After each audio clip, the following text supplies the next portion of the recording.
जन्म प्रमाणपत्राचा सर्वात मोठा घोटाळा नाशिकच्या मालेगावमध्ये झाल्याचा आरोप भाजपा नेते किरीट सोमय्या यांनी केला आहे. अकोल्यात आज त्यांनी जन्म प्रमाणपत्र संदर्भात महापालिका आयुक्त आणि महापौर यांची भेट घेतली आणि तेव्हा त्यांनी अनेक गंभीर दावे केले आहेत. ते म्हणाले, जेव्हा राज्य सरकारने डिसेंबर महिन्यात जन्म प्रमाणपत्राबाबत जो GR काढला आहे, त्यानंतर डिसेंबर महिन्यात एक मोठा घोटाळा उघडकीस आला आहे. यामध्ये बाहेरच्या प्रांतातील हजारो जणांनी सिस्टीम हॅक करून बोगस प्रमाणपत्र मिळवून ते पळून गेल्याचा आरोप सोमय्या यांनी केला आहे. अकोल्यात ही याची चौकशी होणार असल्याचं त्यांनी म्हटलं आहे. तर आतापर्यंत अनेक जणांवर या प्रकरणी गुन्हे दाखल करण्यात आले आहे. अनेकांची चौकशी सुरू असल्याचंही त्यांनी म्हटलं आहे. आतापर्यंत 25,000च्या वर आरोपपत्र ठेवण्यात आल्याचा दावाही त्यांनी यावेळेस केला. तर राज्यातील अनेक शहरात बांगलादेशमधील फेरीवाले फिरत असल्याचा आरोप सोमय्या यांनी केला आहे. फेरीवाले काढण्याची मोहीम मुंबईसह संपूर्ण राज्यात सुरू करणार असल्याचंही त्यांनी म्हटलं आहे. काळात डिसेंबर महिन्यात महाराष्ट्र सरकारने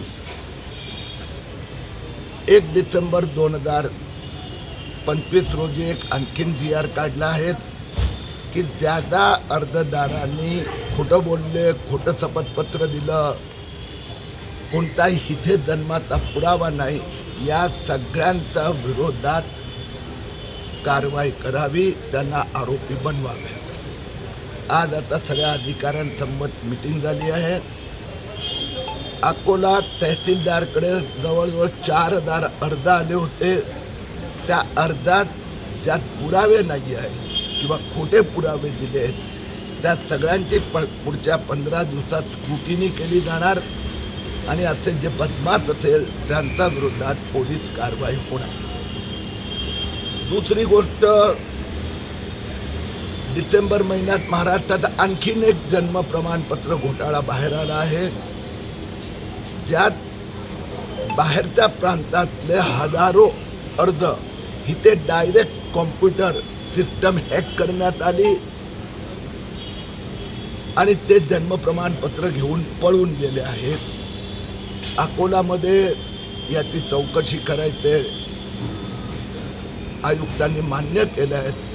ते पुढच्या 15 दिवसात 15,397 लोकांना अशा प्रकाराने जन्म प्रमाणपत्र दिलं गेलं आहे. ते चेक करणार, त्यातनं जे बोगस असेल त्यांच्यावर कारवाई होणार. राज्यात किती जणांवर गुन्हे दाखल झाले आहेत? एक मी मालेगावचं उदाहरण द्यायचं झालं तर 1,048 लोकांवर गुन्हे दाखल झालेले आहेत.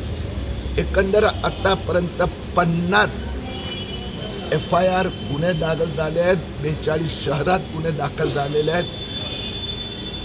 एकंदर 5,000हून अधिक आरोपी झाले, म्हणजे त्यानंतर कारवाई सुरू झाली आहे. आरोपपत्र ठेवण्यात आले आहेत. सगळे मिळून 25,000 पर्यंत जाणार. तर मुंबई फेरीमुक्त करणार आहात, पण अकोल्यातील फेरीवाल्यांची संख्या खूप मोठी आहे. ह्या 2 भाग आहेत.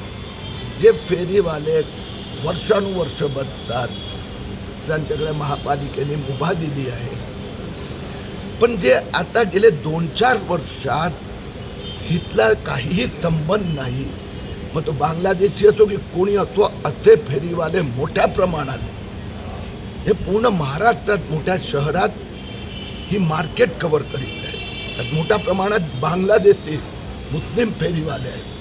त्यांच्या विरोधातली मोहीम आता आम्ही मुंबईत सुरू केली आहे.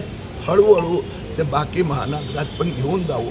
3 महिन्यात आम्ही मुंबईचे 100% मशिदीवरील अनधिकृत लाऊडस्पीकर बंद केले. या पुढच्या म्हणजे 100 दिवसात मुंबईमधले असे बांगलादेशी मुस्लिम अनधिकृत फेरीवाले हाकलणार.